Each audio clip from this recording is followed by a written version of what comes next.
So our theme this month here at Scottsdale Center has been unchanged spirituality and how that applies to freedom. Freedom is typically a topic that shows up in churches and centers throughout the country in July. Go figure, I don't know why. But we often take a look at freedom, so we've been kind of broadening that into more of an unchanged spirituality look. But also, Reverend Jill came up with this idea for the summer. Things are a little lighter, so we're going to have some fun with it. And her idea was that we look at it through the lens of The Wizard of Oz, which you may not think of it as, but I certainly do think it's one of the great metaphysical teachings that's ever come across the path.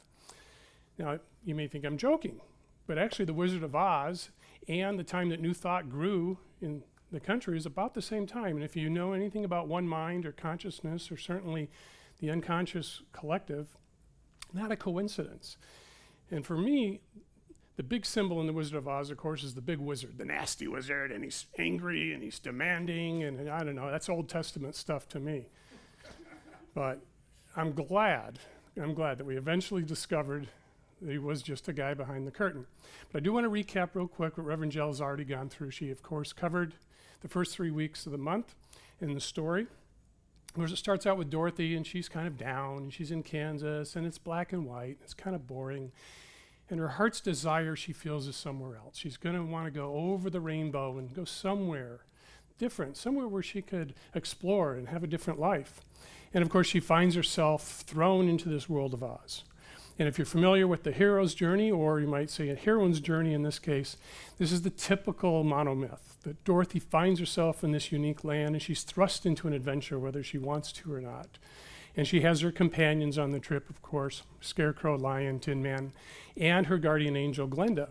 And it totally fits that model. And Dorothy's going along, and they have trials and tribulations. And ultimately, she has to face that darkness, overcome that nasty woman, the witch. Unfortunately, throws the water on her. And, of course, the witch goes away, and they're able to take the broom back to the all-powerful Oz. And Toto reveals it's just the man behind the curtain, which is a great metaphor for spiritual growth in our journey in general. We often think it's so mysterious and so magical and so challenging.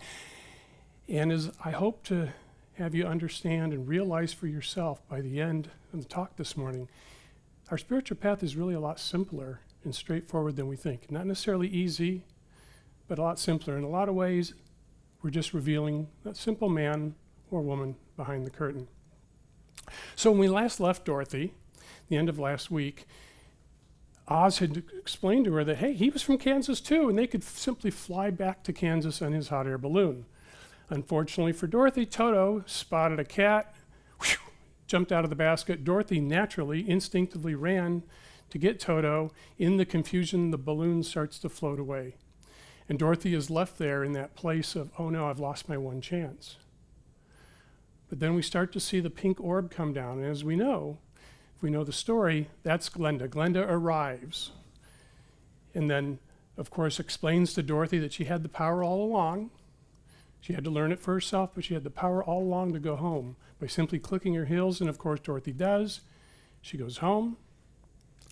She is surrounded by family and then friends, and she comes to a great conclusion, which we'll get to in a little bit. But each of these short scenes toward the end of the movie, of course in the book too, but they have some significant metaphysical nuggets for us. And so I'd like to visit each of those this morning, starting with when the balloon starts to fly away. Of course, Dorothy says, I'll never get home, I'll never get home. So she's in that energy of having lost her one chance. And she's of the belief, she has to be of the belief at that moment because she doesn't see any other idea or solution to her situation, that life is going to continue on in the way that it has. Which is why, or not why, but which is a great example for us of the common spiritual path for a lot of people, is to get so trapped into an idea or a belief that things can never change. And especially if it's been that way generation after generation, maybe in a family, or over the course of our lives when we were younger. And as we grow older, a lot of things are the same, whether it's relationship troubles, we can't seem to find the right job, our finances are always a challenge. Whatever that may be, whatever that story is that we hold, we can come to the belief that it's never going to change. But in Science of Mind, Dr. Ernest Holmes once proclaimed that precedent is not bound by principle. Now, what that means in simpler terms is that what's going to happen today and tomorrow does not have to be based upon the experience of the past. That we have the ability and the tools to go ahead and change our lives. That we are not stuck in that one position. That we can change our thoughts and begin to change our lives. That we can begin to take different actions and have different results. And so this is the piece that Dorothy in that moment doesn't understand. But then Glenda starts to float down and she arrives. And Glenda at this point is more than simply the guardian angel. She is signifying divine timing and wisdom. And she goes on to explain to Dorothy that she had the power all along to return home. But simply by clicking her heels together, she would go home. And of course her companions are, why didn't you tell her this sooner? How come she didn't do this sooner? Well, it's because Dorothy had to learn it for herself, which is what spiritual growth is about, right? We can attend all the workshops under the sun. We can read a ton of books. We can go to a lot of Sunday services. We can attach ourselves to a spiritual teacher. We can do all of that. But ultimately, when does the real growth occur for us? If you think about it for yourself, it's when you have that aha moment. And from the perspective of a teacher, that's what brings us great joy, is when we see that in the student, that aha moment. All we can do as a teacher or as an author is point to the truth. Point to the truth that exists beyond. But when you're in that moment and you have that aha, and that great wisdom comes in, and you start to understand, then you know it for yourself. It's a remembrance of the divine truth. Because our spiritual walk, our spiritual journey, if you will, is more about letting go. It's more about unlearning what we came to believe, what our conditioning from our childhood on up to adult taught us. We interpreted events in our lives to mean something which they didn't.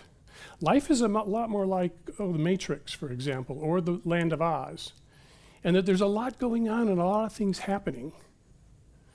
But the truth isn't any of that. There is a deeper opportunity to step into something that is more true, more powerful, more loving, more creative. And as we begin to change our lives, as we change our thoughts, and our life begins to change, and we start to have these experiences of something different, and it may start in small pieces initially. We start to naturally build up a faith that, oh, maybe I'm on the right path. Maybe I do understand something going on here. I've taken a shot. I'm going to take a shot. But over time, if this continues and we allow it to continue, we can start to develop a deep knowing about life. We move beyond the idea that, oh, change is possible, or, oh, I'm going to believe Reverend James, or I'm going to believe Reverend Jill. I'm going to believe this author. And we move into a place where we start to experience it, know it for ourselves. Going back to that idea of principles not bound by precedent, Dr. Holmes goes on to say, and this comes from page 275, as we have proven that principle is not bound by precedent. Okay, so when we have moved into that knowing state, we go into that realm which says, behold, I make all things new, not carrying with us the limited belief of the reason why it cannot be. The reason why it cannot be. Early on, in whatever age we come to this idea of spiritual growth and awakening, early on in that journey, we have that naysayer, right? It could be the judge, it could be the voice of somebody from our childhood, maybe an ex, whatever, boss, lover, whatever. It's somebody in their head, that negative voice. But we let that go because we are starting to experience something different. We're starting to anchor in the truth that this is the way life is supposed to be, that I didn't understand before, but I now come into this new way of understanding. And as I begin to know the truth and experience this truth, I step into a greater sense of freedom. A greater sense of freedom. And I can start to understand that the possibilities for my own life, for each of us for our lives doesn't come from my ability to do something in the world. And it's not attached to what's going on around me, but it's coming from something deep within. It's coming from that true well of possibility. And it's based upon who and what we are. Because if we are of this one life, if truly there is one life, and there either is or there isn't, it can't be a mix. There's no gray here. Either everything is totally one life, even beyond connection. I often say we're not like Tinker Toys where we're just connecting up. You know, we'll hear the phrase, oh, I'm connected to my source. Well, that would mean that you can become unconnected to your source, which is impossible. You are the source, since there is one life. But if there is one life, then we have within us, as Oz explained to Scarecrow, Tin Man, and the Lion, I got them right. Every now and then, the brain goes, whoop. But they always had everything they needed. They were whole and complete as they were. And so is each and every one of us. So as we allow that negative voice to fall aside, and we step into that truth and that understanding, we step into a greater freedom.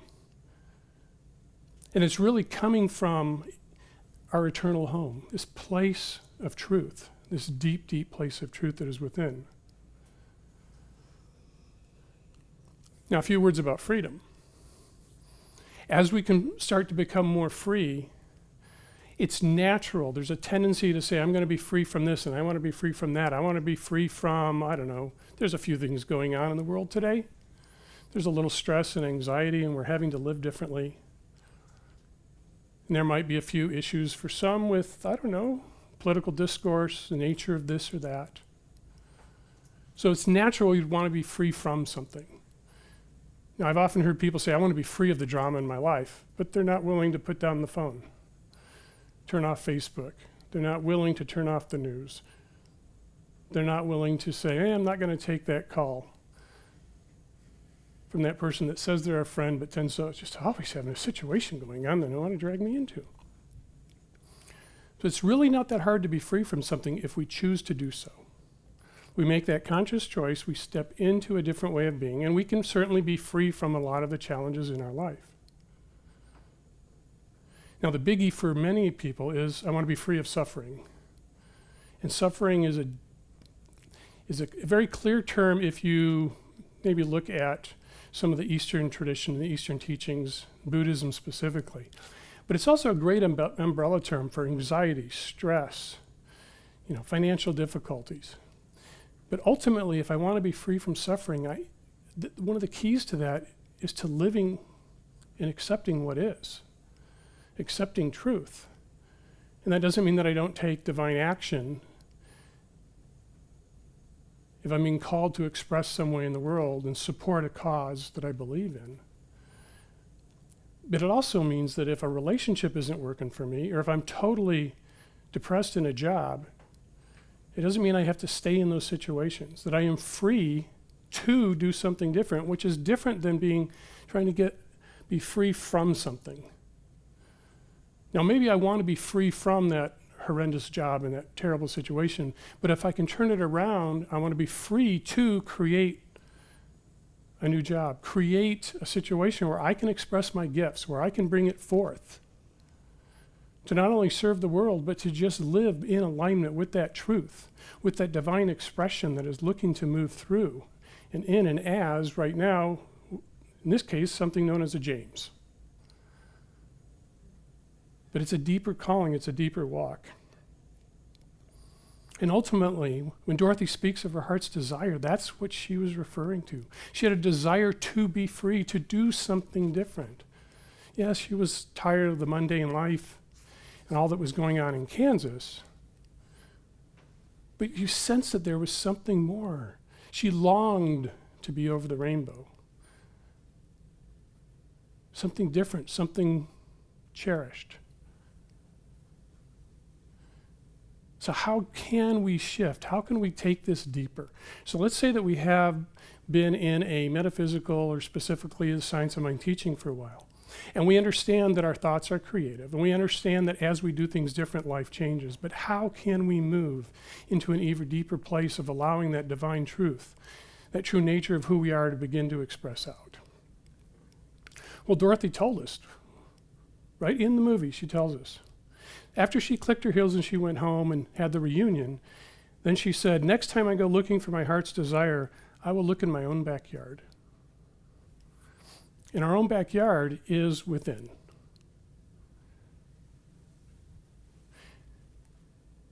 Some of the great Eastern poets, spiritual writers have spoken in general that when you go looking for me, I am closer than you imagine. What the seeker misses is that they're seeking themselves.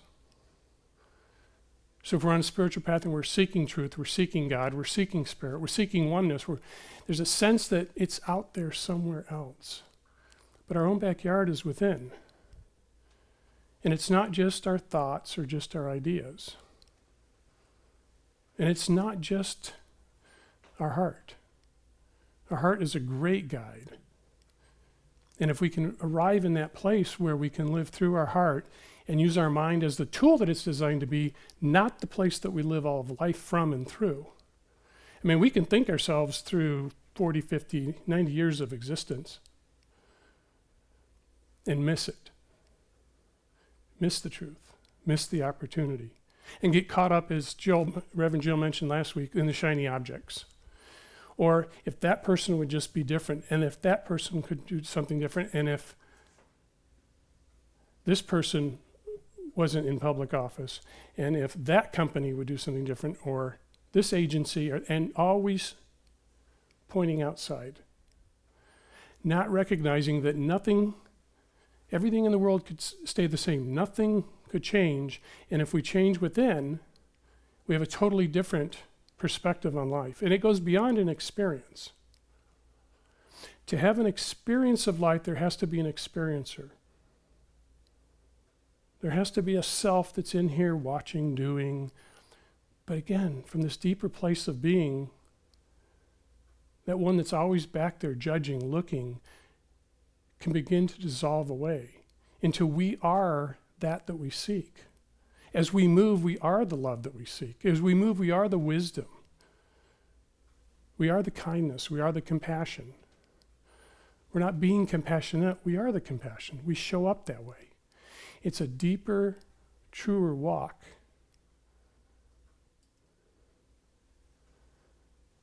And as we're in that place, we are guided naturally. There's a flow and a guidance that's present. We may think, how do I find that? How can I get there? Well, it's found in the silence. Now, I've done informal surveys over the last couple dozen years, and almost everyone I talk to says that their mind rarely, if ever, is quiet. Even in meditation. Quiet. Oh, I feel a little pain in my knee. My back. Oh, what about the shopping list? Oh, I got. Yeah, it's all right. The oil needs to be changed. And that's what meditation is for many people. And I'm not saying you have to meditate or that it's always easy. My simple point is that if we're moving through life and it's always the monkey chatterbrain going, we're missing a great opportunity. To the degree that we can allow our minds to go quiet, there's something that comes up from some deep well, what I would like to think of as our natural spiritual home, that guides us and informs us. And we can begin to trust it and then move even beyond trust and to just live from that place. Sometimes I'll refer to this as the walking prayer, that I just go through life as the prayer of life itself. And what it boils down to is the degree to which we allow ourselves to go home into this silence is the degree to which we are truly free. The degree to which we can allow the false ideas and the conditioning that we've experienced to fall away is the degree to which we can just live in and from our own backyard. Dorothy had that realization, and we can have it for ourselves too. So this week we're going to engage in a spiritual practice known as self-inquiry. So our living the principles for this week. Number one, what are you trying to be free from? So what the idea with the self-inquiry is to really do your best to get in a quiet, simple place. And maybe you journal for a little while first or go for a run, whatever it takes to kind of quiet yourself down. Maybe listen to some music. And then an honest inquiry with yourself. What are you trying to be from? What are the things that keep distracting you and grabbing your attention? And then two, what would you like to be free to do instead? And this isn't a list where we're saying, well, maybe I could do this or maybe, but just go for it. What is your heart's desire? What would you love to be free to do? And just start to imagine that possibility in your life. And then three, what thoughts are you believing that keep you from going home? And to me, there's two different kinds of thoughts that take place here. One are that negative, that jury, that judge in the head. Who do you think you are? Now, we have to understand a lot of that comes from the egoic mind. And the egoic mind is a mind that wants control and is totally fearful. And it's never satisfied. So we just understand that. We don't try and control it or block it. Just understand those thoughts may come up and we don't need to pay a lot of attention to them. But the other thing that can keep us from going home is just the regular chatter that's going on, the distractions. And again, it's a matter of allowing those clouds of thoughts to float by, not be attached to them, whether it's a mental attachment or emotional, we allow them to float by and just to allow ourselves to be in that place. And then when those thoughts come up, are those thoughts really true? An honest examination. So if the thought is that you'll never amount to anything, is it really true? Even if your situation is challenging right now, is it really true that you'll never? Or is it just maybe this has been your experience up to now? And if we step into that idea, that promise of science of mind, that things will be different. Or even if we have a thought about somebody else, is it really true? Do you really know that to be true? What do you really know to be true? What about life itself? Do you honestly really know to be true? And what we can start to find is that, you know what? I don't know that much. I think I do. My brain tells me I do. But if we really get into the deeper richness of human as spirit, and spirit as human, we may not know as much as we think, which opens up the door to allowing possibilities to come forward. So I'd like to close with a quote from the spiritual teacher Adyashanti before we go into prayer. He says this: "Stop all delays, all seeking and striving. Put down your concepts, ideas, and beliefs.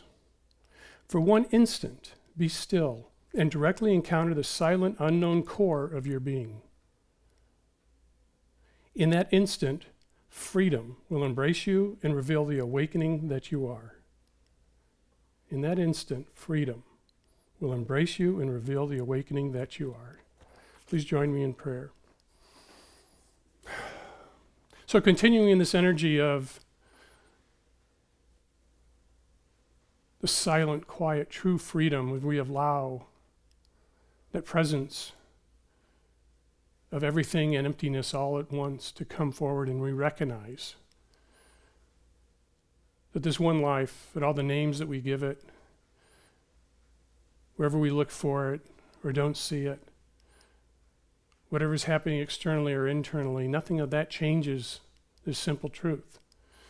We don't know why it is, but it is. Everything is of this one life. We are of this one life. Similar to the great analogy of a drop in an ocean. We are the water, we are the drop, and yet we are the ocean. That there's no distinguishing. That all the words and the attributes that we use to describe life, is who we are and how we come forward. And it is from this place, this well of truth, that we know that there's great possibilities for us in all of our lives. That it's simply a matter of stepping into that truth and letting the falsehoods fall away. And I know for each and every one of us that are within the sound of my voice that will pick this up at a later time, We have within us all we need to step forward into a greater expression of truth, of love, of peace, of compassion. That there is a way to move in the world and not be distracted by the shiny object, the external event that may take us away from that revelation of who and what we are, that true awakening that is always available as that grace of God moves upon each and every one.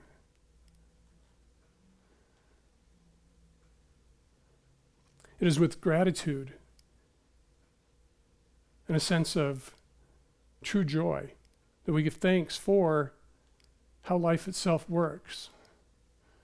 That there is a yes, and then another yes, and another yes. But because of the simple nature of who and what we are, we hold the key to change. We hold the key to a different expression. We are not bound by limits of past experiences, past thoughts. We can step forward and powerfully into that new way of being. And from this place of gratitude, we can simply let this treatment, let this affirmative prayer go into the universe, into the law that simply makes it so.